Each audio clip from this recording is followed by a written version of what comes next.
चलिए आज का क्लास स्टार्ट करते हैं। आज फर्स्ट क्लास सबसे पहले हम पढ़ेंगे इतिहास यानी हिस्ट्री। हिस्ट्री पढ़ने से पहले जो जितने भी एक बात बता दूं कि जितने भी क्लास 10th के स्टूडेंट्स हैं वो पेन और कॉपी दोनों साथ में लेकर बैठे ताकि जो भी ऑब्जेक्टिव फॉर्म हो, जैसे लगे कि इसका ऑब्जेक्टिव फॉर्म बन सकता है, आप उसको कॉपी पे नोट्स कर सकते हैं। तो चलिए पढ़ते हैं पहला चैप्टर, यूरोप में राष्ट्रवाद।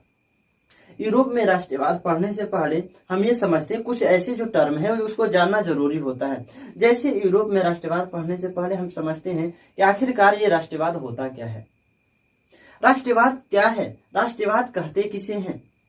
तो राष्ट्रवाद का मतलब होता है अपने देश के प्रति अधिक लगाव होना या अपने राष्ट्र के प्रति प्रेम की भावना, यही आपका राष्ट्रवाद कहलाएगी। राष्ट्रवाद जैसे हम बोलते हैं कि जो पहले की जो क्रांतिकारी हमारे जैसे भगत सिंह, कई क्रांतिकारी ऐसे हैं जो देश की प्रादेशिक राष्ट्र के प्रति अधिक लगाव होने के कारण वो हमारे देश को आजाद कराने के लिए वो अपने जान तक भी दे दी। तो राष्ट्रवाद का मतलब होता है अपने देश के प्रति प्रेम की भावना। देखिए जो राष्ट्रवाद है, राष्ट्रवाद का जो उदय है वो यूरोप में पुनर्जागरण काल में ही हो चुका था, लेकिन ये जो उभर कर आई जो 1789 ईस्वी में जो फ्रांसीसी क्रांति हुई थी, यानी 1789 के फ्रांसीसी क्रांति के फलस्वरूप ये यूरोप में जो राष्ट्रवाद की भावना थी वो सामने उभर कर आई, ये सामने उभर कर। इसके बाद आता है एक टर्म, आखिर राष्ट्रवाद पढ़ने से राष्ट्र, इसमें एक टर्म आ रहा है राष्ट्र। आखिर ये राष्ट्र क्या है, राष्ट्र कहते किसे हैं? तो अर्नेस्ट जेनर एक महान व्यक्ति का नाम है जिन्हें बताया था कि अर्नेस्ट रेनर ने बताया था कि जिस क्षेत्र में समान नस्ल के लोग, समान भाषा, समान प्रजाति के लोग रहते हों तो वैसे क्षेत्र को बोलते हैं राष्ट्र।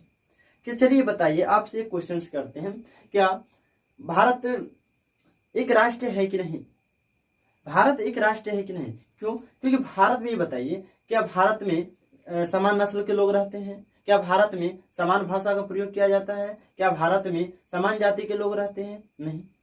तो क्या हम बोल सकते हैं कि भारत एक राष्ट्र है कि नहीं? तो इसका आंसर आप कमेंट बॉक्स में जरूर दें, क्या भारत एक राष्ट्र है कि नहीं। इसके बाद आता है पॉइंट्स आपका स्टेट जनरल। आखिरकार ये स्टेट जनरल क्या है? तो ये स्टेट जो सन 1789 ईस्वी जो सन 1789 ईस्वी की जो स्टेट जनरल था, एक आम सभा थी जो फ्रांसीसी संप्रदायों के संपदाओं का प्रतिनिधित्व करती थी, और इसी का नाम बाद में चलकर नेशनल असेंबली रखा गया। कहने का मतलब यह है कि जब 1789 से जब फ्रांसीसी क्रांति नहीं हुई थी, यानी कि फ्रांसीसी क्रांति से पहले इसका नाम स्टेट जनरल था, जो कि फ्रांसीसी संप्रदायों की एक आम सभा थी। और जब फ्रांसीसी क्रांति के बाद जो स्टेट जनरल था इसका नाम बाद में चलकर नेशनल असेंबली रखा गया। इसके बाद आता है आपका वियना कांग्रेस। या कभी पूछता है कभी कभी कि वियना कांग्रेस सन 1815 क्या है? तो ये जो वियना कांग्रेस 1815 कहने का मतलब है कि जो वियना कांग्रेस हुआ था, वियना कांग्रेस सन 1815 में ही लागू की गई थी। ये यूरोपीय देशों के राजदूतों का एक सम्मेलन था जो कि 18 सितंबर से 14 जून तक चला था, और ये सन 1815 ईस्वी में चला था। और ये सन 1815 ईस्वी में वियना नामक स्थान पे हुआ था, इसलिए इसी कांग्रेस को बोला जाता है वियना कांग्रेस। इसी को जाना जाता है वियना कांग्रेस के नाम से जाना जाता है। इसके बाद आपका नेक्स्ट पॉइंट आता है नेपोलियन। आखिर ये नेपोलियन कौन था? नेपोलियन एक महान सम्राट था जिसका जन्म 15 अगस्त सन 1769 ईस्वी में हुआ था। इन्होंने अपने पूरे व्यक्तिगत लगनशील कार्यों से ये यूरोप की पूरे इतिहास में, यानी पूरे इतिहास को प्रभावित किया था। इन्होंने अपनी योग्यता के बल पर 24 वर्ष में ही सेनापति बन गया। यानी कि कहने का मतलब है, कभी कभी एग्जाम में ये पूछता है, ये ध्यान दीजिएगा कि पूछेगा कि नेपोलियन कितने वर्ष की अवस्था में सेनापति बना था? आपका आंसर होगा 24 ईयर्स। उसके बाद इतनी योग्यता थी कि वो अपनी योग्यता के बल पर सन 24 ईयर्स में, यानी 24 वर्ष में ही सेनापति बन गया था। और ये सेनापति बनने के बाद ही जो कई फ्रांसीसी युद्ध हुए और कई बार फ्रांसीसी सेनाओं को इस युद्ध में जीत हासिल कराई और कई लोकप्रियता हासिल की।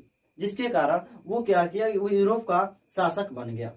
और ये शासक बनने के बाद भी नेपोलियन जो था, वो शासक बनने के बाद भी नेपोलियन कई युद्धों को जीत हासिल की, कई युद्धों में जीत हासिल की।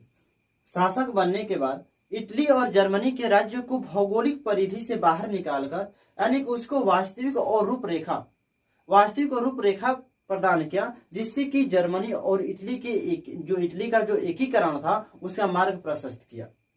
यानी कहने का मतलब है कि इटली और जर्मनी के एकीकरण में नेपोलियन का भी अहम भूमिका थी। आज इतना ही तक। बाकी जो चीजें हैं जैसे मेटरनिक हो गए, मेजनी हो गए, गरीबाल्डी हो गए, इन सबों के बारे में आपको अगले वीडियो में देखेंगे। यानी कि अगले वीडियो में आप इन सबों के बारे में अध्ययन करेंगे।